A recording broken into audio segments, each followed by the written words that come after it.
السلام علیکم ورحمۃ اللہ وبرکاتہ۔ آپ دیکھ رہے ہیں کوڈھیا RHN چینل۔ اعوذ باللہ من الشیطان الرجیم، بسم اللہ الرحمن الرحیم۔ الحمد للہ رب العالمین الرحمن الرحیم مالک یوم الدین۔ السلام علیکم ورحمۃ اللہ وبرکاتہ۔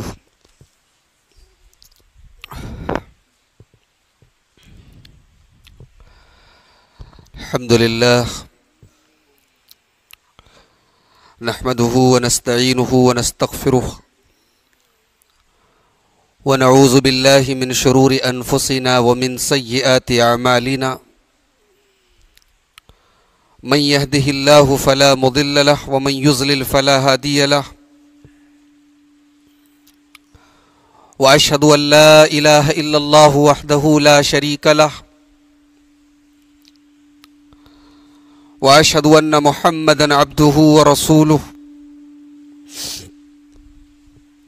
يا ايها الذين امنوا اتقوا الله حق تقاته ولا تموتن الا وانتم مسلمون۔ يا ايها الناس اتقوا ربكم الذي خلقكم من نفس واحدة وخلق منها زوجها وبث منهما رجالا كثيرا ونساء، واتقوا الله الذي تساءلون به والأرحام إن الله كان عليكم رقيبا۔ يا أيها الذين آمنوا اتقوا الله وقولوا قولا سديدا يصلح لكم أعمالكم ويغفر لكم ذنوبكم، ومن يطع الله ورسوله فقد فاز فوزا عظيما۔ أما بعد فإن خير الحديث كتاب الله، وخير الهدي هدي محمد صلى الله عليه وسلم، وشر الأمور محدثاتها وكل محدثة بدعة وكل بدعة ضلالة وكل ضلالة في النار۔ أعوذ بالله من الشيطان الرجيم، بسم الله الرحمن الرحيم۔ لن ينال الله لحومها ولا دماؤها ولكن يناله التقوى منكم۔ معزز علماء کرام، محترم بزرگوں، نوجوان بھائیوں، پیارے بچوں، ہمارا دوسرا بڑا تہوار، دوسرا اسلامی تہوار عید الاضحیٰ، یا ہماری عام زبان میں بقرعید کا تہوار اب بالکل قریب ہے، اور اس موقع پر ہم اور آپ اپنے اپنے جانوروں کی قربانی پیش کرتے ہیں اللہ کی بارگاہ میں۔ آج کی اس نشست میں ہم یہ چاہتے ہیں کہ اسی قربانی کے تعلق سے چند اہم باتیں آپ کے سامنے بیان کی جائیں کہ قربانی کیا ہے، قربانی کا طریقہ کیا ہے، کن جانوروں کی قربانی کرنی چاہیے، وغیرہ وغیرہ۔ قربانی سے ریلیٹڈ اہم مسائل آپ کے سامنے انشاءاللہ آج کی گفتگو میں بیان کی جائیں گے۔ قربانی کے تعلق سے سب سے پہلی بات یہ یاد رکھیں کہ جو قربانی کرنے کا ارادہ کرے، جس کو قربانی کرنی ہو، اس کے لیے لازم ہے، ضروری ہے کہ چاند دیکھنے کے بعد سے لے کر کے قربانی کرنے تک اپنے بال اور ناخن نہ کاٹے۔ بال میں بدن کے سارے بال شامل ہیں، اپنے بال اور ناخن نہ کاٹے، یہ لازم اور ضروری ہے، واجب ہے، فرض ہے۔ اور ظاہر سی بات ہے، فرض کا اپوزٹ حرام ہوتا ہے۔ یعنی اگر کوئی آدمی قربانی کرنے کا ارادہ کر رہا ہے اور اس عشرے میں چاند دیکھنے کے بعد قربانی سے پہلے وہ اپنا بال کاٹتا ہے تو یہ غلط ہے، حرام ہے۔ ام سلمہ رضی اللہ تعالیٰ عنہ کی حدیث ہے، صحیح مسلم کی روایت ہے، اللہ کے پیارے رسول صلی اللہ علیہ وسلم فرماتے ہیں اذا رأيتم ہلال ذی الحجہ واراد احدکم ان یضحی فلیمسک عن شعرہ واظفارہ، جب تم ذی الحجہ کا چاند دیکھو اور قربانی کرنے کا ارادہ کرو تو اپنا بال اور ناخن نہ کاٹو۔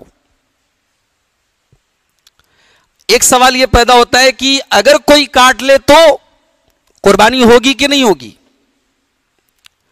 تو صحیح جواب یہ ہے کہ قربانی تو ہوگی، قربانی کی صحت پر فرق نہیں پڑے گا، مگر اللہ کے رسول صلی اللہ علیہ وسلم کے حکم کی خلاف ورزی کرنے کی وجہ سے وہ گنہگار ہوگا۔ ایک سوال یہ پیدا ہوتا ہے کہ جس کو قربانی کرنا ہے وہی اپنا بال اور ناخن نہ کاٹے، یا اور لوگوں کے لیے بھی یہ حکم ہے؟ اس سلسلے میں ابو داؤد شریف کے اندر ایک حدیث ہے حضرت عبداللہ بن عمرو بن عاص رضی اللہ تعالیٰ عنہما کی۔ اللہ کے رسول صلی اللہ علیہ وسلم فرماتے ہیں کہ مجھے بقرعید کے دن عید منانے کا، تہوار منانے کا حکم ملا ہے۔ ایک صحابی نے پوچھا، اے اللہ کے رسول، اگر بقرعید کے دن قربانی کرنے کے لیے میرے پاس کوئی جانور نہ ہو سوائے ایک دودھاری بکری کے، ایک بکری ہے، دودھاری ہے، دودھ دیتی ہے وہ، اور اسی کے دودھ پر پریوار کا دار و مدار ہے، گھر چل رہا ہے، تو ایسی صورت میں کیا کروں؟ میں اس بکری کی قربانی کر دوں؟ اللہ کے رسول صلی اللہ علیہ وسلم نے فرمایا نہیں، بلکہ تم ایک کام کرو، تم بقرعید کے دن اپنا بال اور ناخن کاٹ لو، اپنی مونچھیں کاٹ لو، اپنی شرمگاہ کے بال صاف کر لو، فَتِلْكَ تَمَامُ أُضْحِيَتِكَ عِنْدَ اللَّهِ عَزَّ وَجَلَّ، اس سے تمہیں اللہ تبارک و تعالیٰ کے ہاں قربانی کا ثواب ملے گا۔ یہ حدیث ابو داؤد شریف کی ہے۔ علامہ البانی نے پہلے اس کو ضعیف قرار دیا تھا، بعد میں تحقیق کرنے کے بعد انہوں نے اس کو صحیح قرار دیا۔ یہ حدیث صحیح ہے، اور یہ حدیث بتا رہی ہے کہ جو لوگ قربانی کرنے کی طاقت نہیں رکھتے ان کے لیے بھی مستحب ہے، بہتر ہے کہ وہ چاند دیکھنے کے بعد سے لے کر بقرعید کے دن تک اپنے بال اور ناخن نہ کاٹیں، بقرعید کے دن بال وغیرہ کاٹیں، انشاءاللہ ان کو قربانی کا ثواب ملے گا۔ قربانی کا مقصد کیا ہے؟ قربانی کا حکم کیوں دیا گیا؟ قربانی کا سب سے پہلا مقصد تو اللہ تبارک و تعالیٰ کو خوش کرنا ہے۔ قربانی اللہ کے تقرب کا ذریعہ ہے، ہم قربانی کر کے اللہ تبارک و تعالیٰ کو راضی کرنا چاہتے ہیں۔ اسی لیے قربانی کی جو دعا ہم پڑھتے ہیں اس میں ایک لفظ ہم پڑھتے ہیں، ان صلاتی و نسکی و محیایا و مماتی للہ رب العالمین، میری نماز، میری قربانی، میرا جینا، میرا مرنا سب اللہ کے لیے۔ قربانی ایک عظیم باپ کی اپنے عظیم بیٹے کی قربانی کی یادگار ہے، یہ ابراہیم خلیل اللہ کی یادگار ہے، جب انہوں نے اپنے کلیجے کے ٹکڑے، اپنے لخت جگر، اپنے بڑھاپے کے سہارے اپنی اکلوتی اولاد حضرت اسماعیل کو اللہ کے حکم پر جب وہ ذبح کرنے کے لیے تیار ہو گئے تھے، قرآن کریم نے اس کا نقشہ کھینچا ہے۔ فَلَمَّا أَسْلَمَا وَتَلَّهُ لِلْجَبِينِ وَنَادَيْنَاهُ أَن يَا إِبْرَاهِيمُ قَدْ صَدَّقْتَ الرُّؤْيَا إِنَّا كَذَلِكَ نَجْزِي الْمُحْسِنِينَ، جب دونوں باپ بیٹے اللہ کی راہ میں قربانی کے لیے تیار ہو گئے اور ہم نے آواز دی، اے ابراہیم تم نے اپنے خواب کو پورا کر دکھایا، ہمارا مقصد تمہارے بیٹے کو ذبح کروانا نہیں ہے، ہمارا مقصد تو تمہارے دل کا جذبہ دیکھنا ہے کہ تم اللہ کی راہ میں کس حد تک قربانی دے سکتے ہو۔ اور پھر آگے اللہ نے فرمایا، ان ھذا لہو البلاء المبین، یہ بہت بڑا امتحان تھا، یہ بہت بڑا بہت بڑی قربانی تھی. امتحان لینے والا کہہ رہا ہے کہ بہت بڑا امتحان تھا, یہ کوئی معمولی بات نہیں ہے. اللہ کہہ رہا ہے کہ امتحان بہت بڑا تھا, امتحان بہت سخت تھا. ہماری یہ قربانی اس عظیم قربانی کی یادگار ہے. قربانی کا ایک مقصد یہ بھی ہے کہ سال میں ایک دن ایسا ہونا چاہیے جس دن گوشت کھانے کے سلسلے میں اپنے بچوں کے اوپر ہم کشادگی کر سکیں, جس دن کوئی روک ٹوک نہ ہو. ایک ایسا دن ہو جہاں جس دن گھر پریوار والے جی بھر کے گوشت کھائیں. اور قربانی کا ایک مقصد یہ بھی ہے کہ سماج کا وہ طبقہ جو عام دنوں میں اچھے کھانے سے محروم ہوتا ہے, غریب طبقہ ہے, فقیر طبقہ ہے, کمزور طبقہ ہے, سال کا یہ ایک دن اس کے گھر میں اس کے بچوں کے لیے بھی خوشی کا دن ہو. تو یہ سارے قربانی کے مقصد ہیں. کیا اگر کوئی آدمی قربانی کرنے کی طاقت نہیں رکھتا, کیا وہ قرضہ لے کے قربانی کر سکتا ہے؟ ابھی اس کے پاس قربانی کا جانور خریدنے کا پیسہ نہیں ہے, کیا وہ قربانی کے جانور کا پیسہ کسی سے قرضہ لے کر کے قربانی کر سکتا ہے؟ علامہ ابن تیمیہ رحمۃ اللہ علیہ کہتے ہیں کہ اگر وہ پیسہ بعد میں دینے کی طاقت رکھتا ہے تو قرضہ لے کر کے قربانی کر سکتا ہے. اگر اس کو اس کی طاقت ہے کہ بعد میں اپنا قرضہ چکا دے گا تو ٹھیک ہے, قربانی قرضہ لے کر کے کرے, مگر یہ ضروری نہیں ہے اس کے لیے, چاہے تو کرے.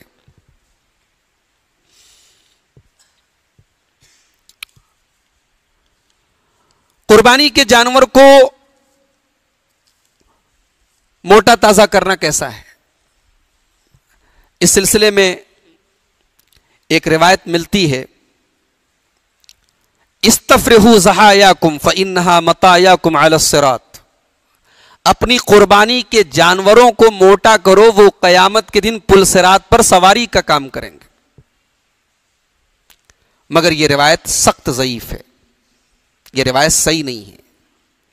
ہاں, قربانی کے جانور کو موٹا تازہ کرنا چاہیے, موٹا تازہ جانور خریدنا چاہیے, یہ حدیث ضعیف ہے, لیکن صحابہ کرام سے اس بات کا ثبوت ملتا ہے کہ صحابہ کرام موٹا تازہ جانور, اچھا ہٹا کٹا جانور خریدتے تھے. اور اللہ تعالیٰ نے قرآن کریم میں فرمایا وَمَن يُعَظِّمْ شَعَائِرَ اللَّهِ فَإِنَّهَا مِن تَقْوَى الْقُلُوبِ. اللہ کی نشانیوں کو, اللہ کے شعائر کو جو عظمت دے گا, ان کی تعظیم کرے گا, تو اس کا مطلب کہ اس کے دل میں اللہ کا تقوی ہے. تو قربانی بھی اللہ کے شعائر میں سے ہے, اللہ کی ایک نشانی ہے, لہذا قربانی کا جانور موٹا تازہ لینا چاہیے, خریدنا چاہیے. کس طریقے کے جانوروں کی قربانی نہیں کر سکتے؟ حضرت برا ابن عازب کہتے ہیں کہ ایک مرتبہ اللہ کے رسول صلی اللہ علیہ وسلم کھڑے ہوئے, ابو داؤد کی صحیح روایت ہے, اور آپ نے اپنی انگلیوں سے اشارہ کر کے فرمایا اربع لا تجوز فی الاضاحی. 4 طریقے کے جانوروں کی قربانی جائز نہیں ہے, 4 طریقے کے جانوروں کی قربانی نہیں کر سکتے. کون کون سے؟ الاوراء بین عورها, ایسا جانور جو کانا ہو اور جس کا کانا پن بالکل واضح ہو, بالکل کلیئر لگ رہا ہو کہ یہ جانور کانا ہے. والمریضۃ بین مرضها, جانور بیمار ہو اور بالکل کلیئر لگ رہا ہو کہ یہ بیمار ہے. والکثیر والعرجاء بین ضلعها, اور لنگڑا جانور جس کا لنگڑا پن بالکل واضح ہو. والکثیر التی لا تنقی, اور ایسا کمزور جانور جس کے اندر کچھ ہو ہی نہ, کوئی دم نہ ہو, کوئی گودا ہی نہ ہو. اس سے پتا چلا کہ یہ 4 طریقے کے جانور قربانی ان کی جائز نہیں ہے. کوئی چھوٹا موٹا عیب ہو الگ بات ہے, لیکن کوئی واضح عیب ہے, بڑا عیب ہے, ایسے جانور کی قربانی آپ نہیں کر سکتے. قربانی کے جانور کا دتا ہونا, 2 دانت والا ہونا ضروری ہے. شریعت نے جانور کی عمر نہیں طے کی. لا تذبحوا الا مسنۃ, اللہ کے رسول صلی اللہ علیہ وسلم فرماتے, مسلم شریف کی روایت ہے کہ 2 دانت والے جانور کی قربانی کرو.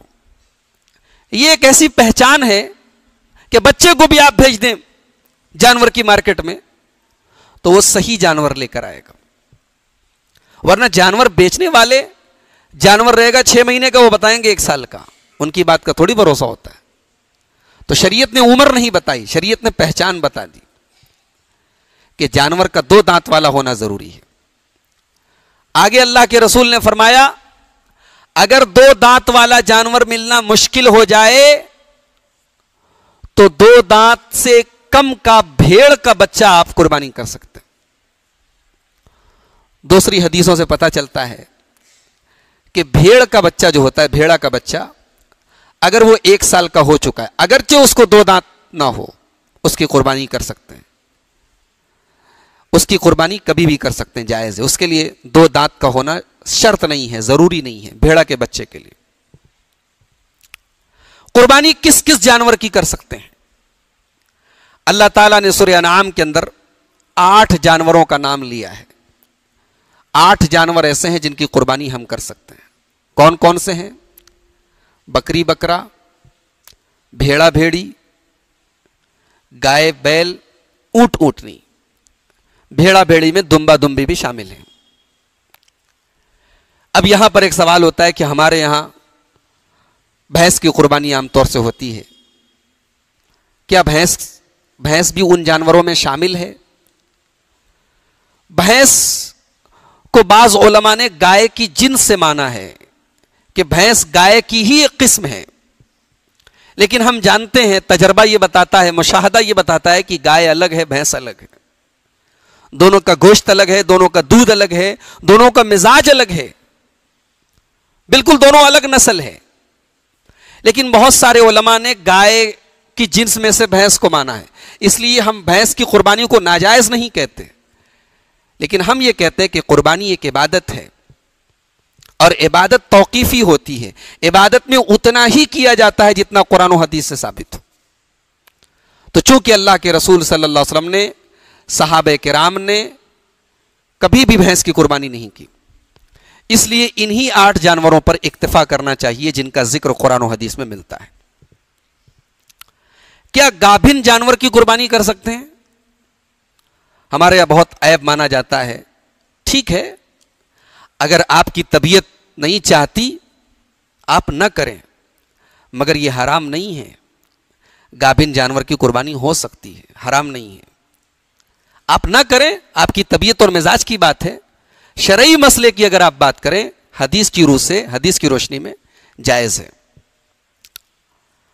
قربانی کب سے کب تک کر سکتے ہیں؟ قربانی بقرعید کی نماز کے بعد سے لے کر کے 13 ذی الحجہ کو سورج غروب ہونے کے پہلے پہلے تک کر سکتے ہیں. بقرعید کی نماز کے پہلے اگر آپ نے قربانی کی تو بھی نہیں ہوگی, 13 ذی الحجہ کے دن سورج ڈوبنے کے بعد آپ نے کی تو بھی نہیں ہوگی. اللہ کے رسول صلی اللہ علیہ وسلم بقرعید کی نماز پڑھ کے سلام پھیرتے ہیں اور صحابہ کرام سے کہتے ہیں کہ آج کے دن سب سے پہلا کام ہم سب کو نماز پڑھنے کے بعد قربانی کرنا ہے. تو جس نے نماز کے بعد قربانی کی اس نے ہماری سنت کو پا لیا, اور جس نے نماز کے پہلے قربانی کی اس نے بس اپنے گھر والوں کے لیے گوشت رکھا ہے, گوشت پیش کیا ہے, قربانی نہیں کی ہے. ایک صحابی کھڑے ہوئے, حضرت ابو بردہ ابن نیار رضی اللہ تعالی, کہا اے اللہ کے رسول, میں نے غلطی سے پہلے قربانی کر لی اور اب میرے پاس دوسرا کوئی جانور نہیں ہے, ایک بکری کا بچہ ہے جو ابھی دتا نہیں ہے, ادنت ہے, کیا میں اس کی قربانی کر لوں؟ اللہ کے رسول صلی اللہ علیہ وسلم نے فرمایا تم کر لو, تمہارے بات کسی کے لیے جائز نہیں. اس حدیث سے پتہ چلا کہ بقرعید کی نماز کے پہلے اگر کوئی قربانی کرتا ہے تو وہ قربانی نہیں ہوتی ہے. کب تک کر سکتے ہیں؟ 13 تاریخ تک. قربانی کا 4 دن ہے. اس کی دلیل کیا ہے؟ اللہ تبارک و تعالیٰ سورہ بقرہ میں فرماتا ہے وَاذْكُرُوا اللَّهَ فِي أَيَّامٍ مَعْدُودَاتٍ, اللہ کا ذکر کرو گنتی کے چند دنوں میں. یہاں گنتی کے چند دنوں سے مراد عبداللہ ابن عباس رضی اللہ تعالیٰ عنہ کہتے ہیں بقرعید کا دن ہے اور بقرعید کے بعد 3 دن ہیں، ٹوٹل 4 دن ہیں، اور یہاں اللہ کا ذکر کرنے کا مطلب قربانی کے جانور پر اللہ کا نام لینا ہے۔ تو یہ قرآن کی آیت اس بات کی دلیل ہے۔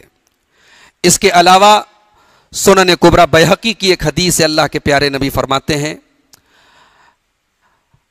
ایام تشریق کے بارے میں، 11، 12، 13 کے بارے میں، ایام و ذبح، یہ سب کے سب قربانی کے دن ہیں۔ اسی طریقے سے صحیح ابن حبان کی روایت ہے وفی کل ایام التشریق ذبح، تمام کے تمام ایام تشریق قربانی۔ ایام تشریق کا مطلب کیا ہوتا ہے؟ 11، 12، 13، یہ 3 دن ایام تشریق ہیں۔ تو بقرعید کا دن تو قربانی کا ہی ہے، اس کے علاوہ 11، 12، 13، یہ ٹوٹل 4 دن قربانی کے ہیں۔ قربانی کرنے کا طریقہ کیا ہے؟ آئیے ایک حدیث دیکھتے ہیں۔ حضرت عائشہ رضی اللہ عنہ کہتی ہیں اللہ کے رسول صلی اللہ علیہ وسلم نے حکم دیا ایک سینگ دار دمبا لایا جائے، سینگ والا دمبا لایا جائے، یطؤ فی سوادن، جس کے پیٹ کا حصہ کالا ہو، وَيَبْرُقُ فِي سَوَادٍ، پیر کا حصہ کالا ہو، پیٹ کا حصہ کالا ہو، وَيَنْظُرُ فِي سَوَادٍ، اور آنکھوں کے پاس کا حصہ کالا ہو۔ ایسا جانور لایا گیا۔ اللہ کے رسول صلی اللہ علیہ وسلم نے حضرت عائشہ سے کہا یا عائشہ حلم المدیہ، اے عائشہ چھری لاؤ۔ پھر آپ نے کہا کہ چھری کو پتھر پہ رگڑ کے تیز کرو۔ حضرت عائشہ نے چھری کو تیز کیا، اللہ کے رسول صلی اللہ علیہ وسلم نے دمبے کو لٹایا اور پھر آپ نے ذبح کیا۔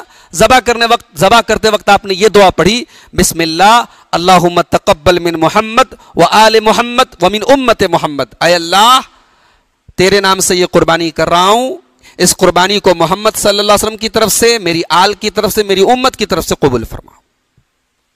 یہ مسلم شریف کی روایت ہے۔ حضرت انس کہتے ہیں، بخاری کی روایت ہے کہ نبی صلی اللہ علیہ وسلم نے 2 چتکبرے دمبے کی قربانی کی۔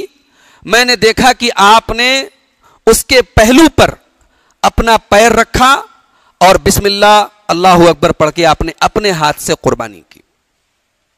قربانی کرنے کے ٹائم دعا کیا پڑھیں؟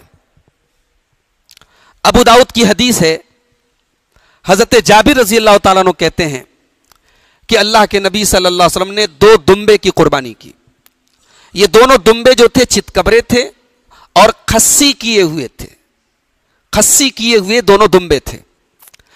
کھسی کا مطلب آپ سمجھتے ہیں، کھسی کیے ہوئے دونوں دمبے تھے۔ اللہ کے رسول صلی اللہ علیہ وسلم نے دونوں دمبے کی قربانی کی۔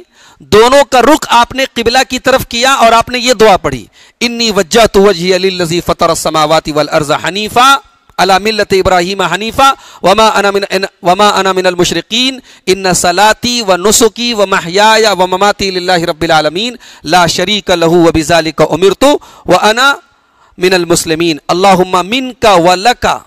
یہ اللہ کے رسول نے دعا پڑھی کہ اے اللہ یہ قربانی تیری طرف سے ہے اور تیرے لیے ہے، وَأَن مُحَمَّدٍ وَأُمَّتِهِ، یہ قربانی محمد کی طرف سے ہے اور محمد صلی اللہ علیہ وسلم کی امت کی طرف سے ہے، بسم اللہ واللہ اکبر، یہ پڑھنے کے بعد اللہ کے رسول نے قربانی کی۔ یہ لمبی دعا ہے، اگر آپ کو یاد ہے آپ پڑھ لیجئے، یاد نہیں ہے صرف بسم اللہ اللہ اکبر یا بسم اللہ واللہ اکبر پڑھ کے بھی آپ قربانی کر دیں گے، آپ کے ثواب میں کوئی کمی نہیں آئے گی۔ قربانی کے ثواب میں کوئی کمی۔ ضروری کیا ہے، کمپلسری کیا ہے؟ بسم اللہ اللہ اکبر، اللہ کا نام لینا ذبح کے وقت ضروری ہے۔ اگر آپ اپنی طرف سے اور اپنے پورے پریوار کی طرف سے قربانی کر رہے ہیں تو آپ یہ پوری دعا نہ پڑھ کر کے، اگر آپ کو یہ یاد نہیں ہے، اللہم تقبل منی و اہل بیتی، اے اللہ میری طرف سے اور میرے گھر والوں کی طرف سے قبول فرما، اللہم تقبل منی و اہل بیتی، بسم اللہ اللہ اکبر پڑھ کر کے آپ قربانی کر دیں، ذبح کر دیں۔ کیا پورے ایک پریوار کی طرف سے ایک جانور کی قربانی ہو جائے گی؟ اب پریوار سے یا فیملی سے مراد کیا ہے؟ کسی باپ کے 4 لڑکے ہیں، چاروں الگ الگ رہتے ہیں، چاروں کا کاروبار الگ ہے، یا کاروبار الگ نہیں ہے لیکن چاروں کا کچن الگ ہے، چاروں الگ الگ رہتے ہیں، تو وہ 4 فیملی مانی جائے گی، وہ 4 فیملی مانی جائے گی۔ ایک فیملی کی طرف سے، پوری ایک فیملی کی طرف سے ایک جانور کیا جا سکتا ہے۔ حضرت ابو ایوب انصاری رضی اللہ تعالیٰ عنہ سے پوچھا گیا کہ اللہ کے رسول صلی اللہ علیہ وسلم کے زمانے میں قربانی کیسی ہوتی تھی. ترمذی کی صحیح روایت ہے. حضرت ابو ایوب انصاری بڑے مشہور صحابی کہتے ہیں کہ اللہ کے رسول کے زمانے میں لوگ ایک بکری کی قربانی اپنی طرف سے اور اپنے گھر والوں کی طرف سے کرتے تھے اور اسی میں کھاتے تھے, کھلاتے تھے. بعد میں لوگوں نے بہت زیادہ اس سلسلے میں فخر و مباحات کرنا شروع کر دیا.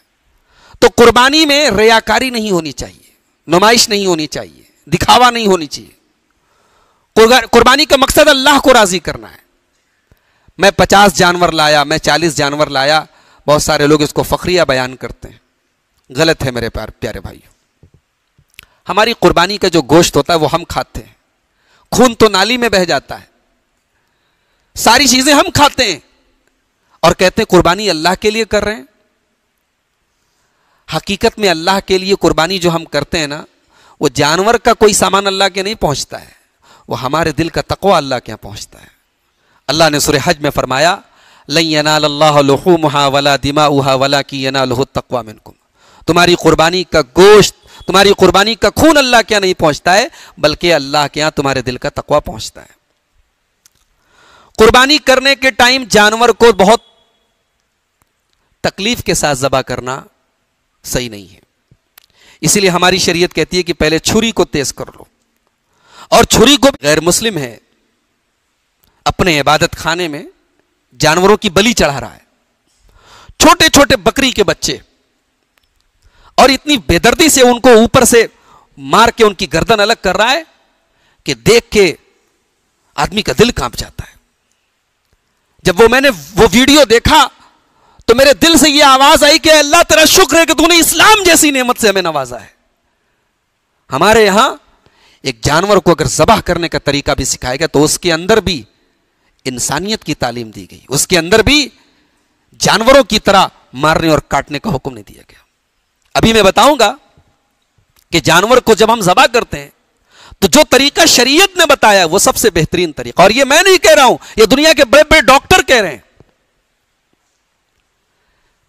بڑے بڑے ڈاکٹروں نے اور سائنٹسٹ نے مشینیں لگا کر کے چیک کیا کہ جانور کو جب گولی سے مارا جائے تب زیادہ تکلیف ہوتی ہے یا اسلامی طریقے سے چھری چلا کے ذبح کیا جائے تب زیادہ تکلیف ہوتی ہے. اصل میں جو شریعت نے ذبح کا طریقہ بتایا, جو چار رگیں کاٹی جاتی ہیں ذبح کے ٹائم, ایک تو یہ کھانے کی نلی ہے, اور ایک سانس کی نلی ہے, اور 2 خون کی نلی ہے دائیں بائیں. یہ 4 رگیں کٹنا ضروری ہیں ذبح کے ٹائم. ایک یہ موٹی والی رگ ہے کھانے کی نلی, میدے کی نلی, ایک سانس کی نلی ہے, اور 2 دائیں بائیں خون کی نلی ہے. تو جو خون کی نلی ہوتی ہے اسی سے دل سے خون کی سپلائی دماغ کو ہوتی ہے. جیسے ہی ہم جانور کی گردن پہ چھری چلاتے ہیں اور یہ چاروں رگ کٹ جاتی ہے تو تکلیف کا احساس وہ 1 سیکنڈ میں, جیسے ہی ہم نے چھری چلائی اور چاروں رگیں کٹ گئی, تکلیف کا احساس ختم ہو جاتا ہے. وہ جو جانور تڑپتا ہے نا, وہ درد سے نہیں تڑپتا ہے, وہ خون کا جو سرکولیشن بند ہو جاتا ہے اور سارا خون اس کا باہر نکلنے لگتا ہے, اس کی وجہ سے بدن چھٹپٹ آتا ہے. جانور کو تکلیف نہیں ہوتی. یہ مشینیں لگا کے چیک کیا ہے ڈاکٹروں نے کہ جتنی تکلیف, زبردست تکلیف گولی چلا کے جانور کو مارنے سے ہوتی ہے, جھٹکے سے ہوتی ہے, یا مشینوں سے کاٹنے سے ہوتی ہے, وہ اسلامی طریقے سے ذبح کرنے سے نہیں ہوتی. یہ اللہ کی رحمت ہے کہ اللہ نے ہمیں جانور کو ذبح کرنے کا جو طریقہ بھی بتایا ہے وہ جانور کے شعور اور احساس کو سامنے رکھ کر کے بتایا گیا.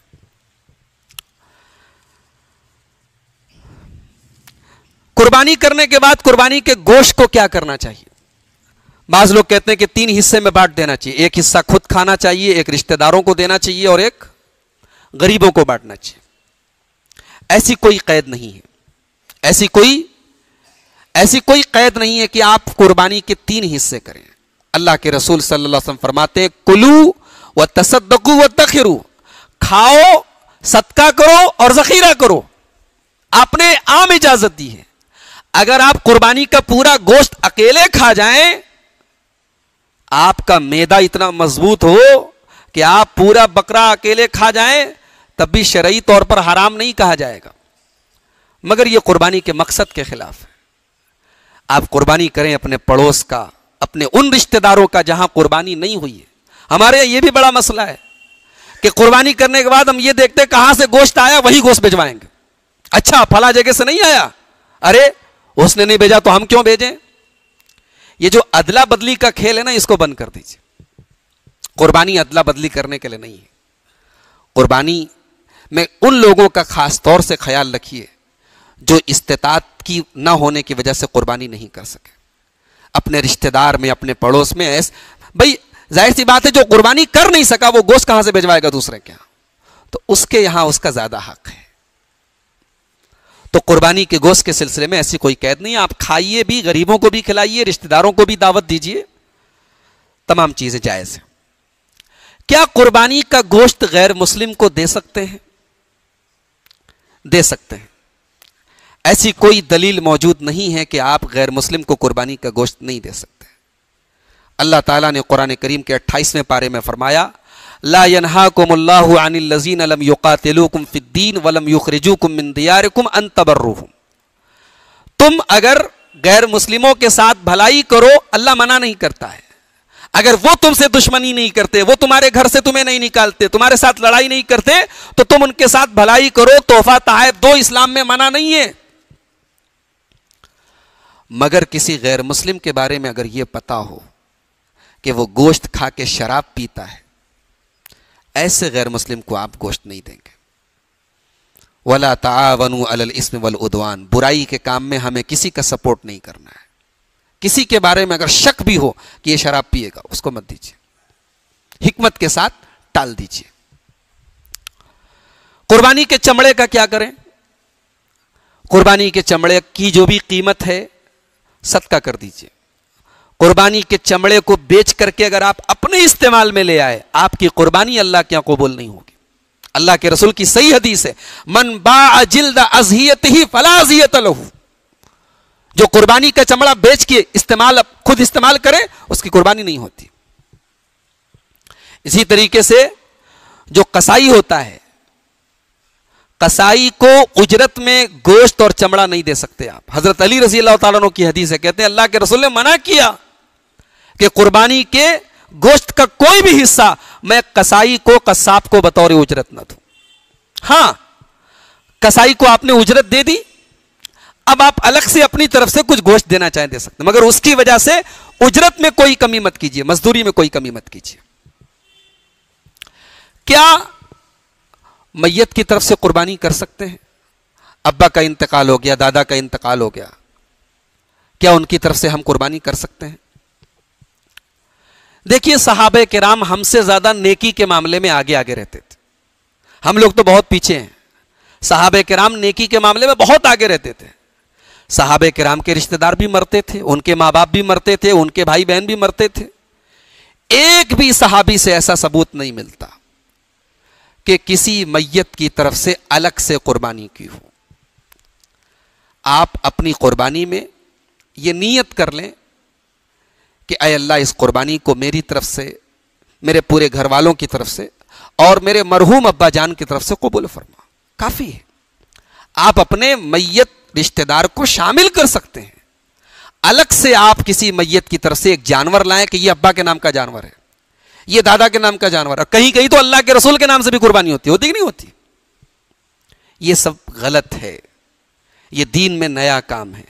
بعض علماء نے اجازت دی ہے کہ میت کی طرف سے الگ سے قربانی اگر کوئی کر دیتا ہے تو کر لے, اس کا پورا گوشت صدقہ کر دے. مگر میں کہتا ہوں کیا ضرورت ہے ایسا کام کرنے کی جس کا ثبوت ہمیں اللہ کے رسول سے نہیں ملتا, صحابہ سے نہیں ملتا. ہمیں صدقہ ہی کرنا ہے. ہم گوشت, قربانی کے گوشت کو صدقہ کر دے ابا کے نام سے, صدقہ تو کر ہی سکتے ہیں مردے کے نام سے, کوئی دقت کی بات نہیں. لیکن ہم پورا ایک جانور لائیں کہ یہ میت کی طرف سے قربانی کریں گے, اس کا ثبوت نہیں ملتا.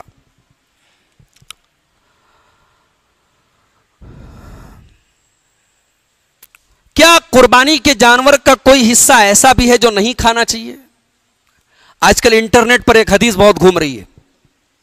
آج کل ہمارے نوجوانوں نے انٹرنیٹ کو بہت بڑی دلیل مان لیا ہے. انٹرنیٹ پر کوئی بات سن لیتے ہیں. آج کل روز میرے پاس فون آ رہا ہے, مولانا عرفہ کا روزہ کب رکھیں گے؟ سعودیہ کے حساب سے رکھیں گے یا یہاں کے حساب سے رکھیں گے؟ یہ مسئلہ بہت پیدا ہو رہا ہے. عرفہ کا روزہ جانتے ہیں نا آپ؟ عرفہ کا روزہ اتنا فضیلت والا روزہ ہے، 1 سال پچھلے اور 1 سال اگلے گناہ معاف ہو جاتے ہیں۔ اب اس میں ایک نیا مسئلہ لوگوں نے نکالا کہ سعودی عرب کے حساب سے رکھیں گے، کیوں؟ کیونکہ حدیث میں عرفہ کا لفظ آیا ہے، اور عرفہ کا مطلب کیا ہوتا ہے؟ عرفات کا میدان۔ تو حاجی لوگ جس دن عرفات کے میدان میں جائیں گے اسی دن ہم لوگ یہ روزہ رکھیں گے۔ اچھا ایک بات بتاؤ، حاجی لوگ عرفات کے میدان میں کب جاتے ہیں؟ یہاں جتنے حاجی لوگ بیٹھے ہیں سب جانتے ہیں کہ حاجی لوگ عرفات کے میدان میں زوال کے بعد جاتے ہیں اور سورج ڈوبنے کے بعد نکل جاتے ہیں عرفات سے۔ اور روزہ کب رکھا جاتا ہے؟ صبح فجر کے ٹائم سے۔ یعنی عرفات میں حاجیوں کے جانے سے اور روزہ سے کوئی مطلب نہیں ہے، ایک بات۔ دوسری بات یہ کہ جب حاجی لوگ عرفات کے میدان میں جاتے ہیں، دنیا کی بہت ساری کنٹریز ایسی ہیں، بہت سارے ملک ایسے ہیں جہاں اس دن بقرعید ہوتی ہے، وہاں اس دن بقرعید ہوتی ہے، تو کیا وہ بقرعید کے دن روزہ رکھیں گے؟ تیسری بات، یہ تو ٹیکنالوجی کے ترقی یافتہ ہونے کے بعد ہمیں پتا چلا کہ سعودی عرب سے انڈیا میں 1 دن کا فرق ہے چاند میں، یا سعودی میں عرفات میں کب لوگ جا رہے ہیں، یہ تو ترقی کے بعد پتا چلا۔ اگر آپ 50 سال پیچھے چلے جائیں، 100 سال پیچھے چلے جائیں، تو کیا دنیا میں کسی کو پتا تھا؟ اس زمانے میں ٹیکنالوجی اتنا ڈیولپ تھی کہ پتا چل جائے کہ حاجی لوگ کب عرفات کے میدان میں گئے؟ تو اگر ہم یہ مانتے ہیں کہ عرفہ کے روزہ کا تعلق عرفات سے ہے، تو ہمیں یہ بھی ماننا پڑے گا کہ 1200 سال سے 1300 سال سے لگاتار پوری دنیا میں جتنے لوگوں نے عرفہ کا روزہ رکھا، سب کا روزہ گڑبڑ ہو گیا۔ آدمی کو ایسی بات نہیں کہنی چاہیے میرے بھائیو۔ عرفہ کا روزہ ہر ملک کے لوگ اپنے یہاں کے علاقے کے حساب سے، چاند کے حساب سے 9 ذی الحجہ کو رکھیں گے۔ یہ سب انٹرنیٹ کی دین ہے، یہ سب مسئلہ پیدا ہو رہا ہے انٹرنیٹ پہ، لوگ الگ الگ رائے پیش کر رہے ہیں۔ اب آج کل ایک مسئلہ چلا ہے، اجڑی نہیں کھا سکتے، جانور کی پیشاب کے پاس کا حصہ نہیں کھا، پیشاب کا جو مقام ہے شرمگاہ کے پاس کا، جانور کی شرمگاہ کے پاس کا جو مقام ہے وہ سب نہیں کھا سکتے۔ ایسی کوئی صحیح حدیث موجود نہیں۔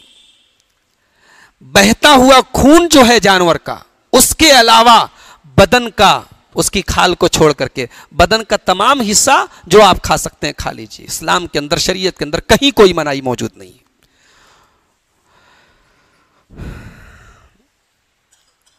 آخری بات، بقرعید کا یہ تہوار آپ منا رہے ہیں، 2 باتوں کا خاص طور سے خیال رکھیں۔ ملک کا ماحول آپ دیکھ رہے ہیں کیسا چل رہا ہے۔ بقرعید کے قربانی کے جانوروں کا فوٹو کھینچ کر کے، قربانی کا ویڈیو بنا کر کے سوشل میڈیا پہ بالکل مت ڈالیے۔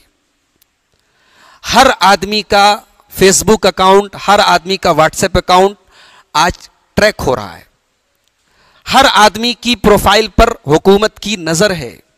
ہم ایسا کوئی کام نہ کریں جس کی وجہ سے ہم بعد میں پریشان ہو سکتے ہیں۔ بہت سارے لوگ اس ملک میں ایسے ہیں جو قربانی کو پسند نہیں کرتے، جو قربانی کے خلاف ہیں، ان کے سینٹیمنٹس ہیں، ان کے جذبات ہیں۔ ہماری شریعت ہمیں دوسروں کے جذبات کا بھی خیال کرنے کی تعلیم دیتی ہے۔ ہم قربانی کریں، ہمیں کیا ضرورت ہے اس کا؟ اگر ہم نے فوٹو کھینچ بھی لیا، اس کو کہیں شیئر نہ کریں۔ دوسری بات، قربانی کے بعد جو قربانی کے جانور کے فضلات ہوتے ہیں، اس کا جو پیٹ کے اندر کا میٹیریل ہوتا ہے، اس کو آپ ایسی جگہ پر رکھیے جو اس کی پراپر جگہ ہے۔ ادھر ادھر جانوروں کی ہڈیاں پھینک دینا، اس کے فضلات پھینک دینا، جس کی وجہ سے بعد میں حکومت کی طرف سے جب وہ گندگی لینے کے لیے گاڑیاں آتی ہیں تو وہ سب چیزیں رہ جاتی ہیں، اور جب وہ سڑتی ہیں، بدبو پھیلتی ہے، ہم اور آپ بیمار ہوتے ہیں اس سے۔ اور حالات یہ ہوتے ہیں بقرعید کے تہوار پر کہیں کہیں کہ ہم جب کسی محلے سے گزرتے ہیں تو ناک پر ہاتھ رکھ کے گزرتے ہیں، ہمیں برا لگتا، ہمیں بدبو محسوس ہوتی ہے، جبکہ ہم گوشت کھاتے ہیں۔ سوچئے کہ ان کے دل پر کیا گزر رہی ہوگی جو یہ نہیں کھاتے، جو ان سب چیزوں سے نفرت کرتے ہیں۔ تو صفائی کا خیال رکھیں، صفائی کا خیال رکھیں، قربانی کے فضلات وغیرہ ایسی جگہ پر نہ پھینکیں جہاں عام راستہ ہو، یہاں سے غیر مسلم وغیرہ بھی گزرتے ہوں، اور ایسے ٹائم نہ پھینکیں کہ وہ رہ جائے، سڑ جائے، ادھر ادھر نہ پھینکیں کہ وہ گندگی کا سبب بنے۔ ان باتوں کا خیال رکھیں۔ میرے بھائیوں، بقرعید کا تہوار بڑا عظیم تہوار ہے۔ عید الفطر اور عید الاضحیٰ یہی دو تہوار ہمارے ہیں۔ بقرعید کے تہوار پر ہم کوئی شریعت کے خلاف کام نہ کریں۔ شریعت نے ہمیں تہوار منانے کی اجازت دی، ہم کھائیں کھلائیں، دوستوں کو دعوت دیں، لیکن ہم کوئی شریعت کے خلاف کام نہ کریں۔ یہ قربانی کے تعلق سے چند اہم باتیں تھیں۔ رب العالمین سے دعا ہے رب العالمین ہم سب کی قربانیوں کو قبول فرمائے، ہمارے ملک میں تمام اہل اسلام کو امن و سکون کے ساتھ، شانتی کے ساتھ یہ تہوار منانے کی رب العالمین توفیق عطا فرمائے۔ رب العالمین ہمیں اخلاص کے ساتھ، للہیت کے ساتھ اپنے اپنے جانوروں کی قربانی کرنے کی توفیق دے۔ جو ہمارے بھائی اس وقت حج کے سفر پہ گئے ہیں، اللہ تعالیٰ ان کے حج کو قبول فرمائے، اور ہم سب کو بھی حج بیت اللہ کی زندگی میں کم از کم ایک بار سعادت نصیب فرمائے۔ رب العالمین ہمارے روزی روٹی کے مسائل کو حل فرمائے، ہمارے ملک کے ماحول کی امن اور چین کی حفاظت فرمائے، جب تک دنیا میں زندہ رکھے، اسلام پر زندہ رکھے، خاتمہ ہمارا ایمان پر ہو، آمین۔ وآخر دعوانا ان الحمد للہ رب العالمین، والسلام علیکم ورحمۃ اللہ وبرکاتہ۔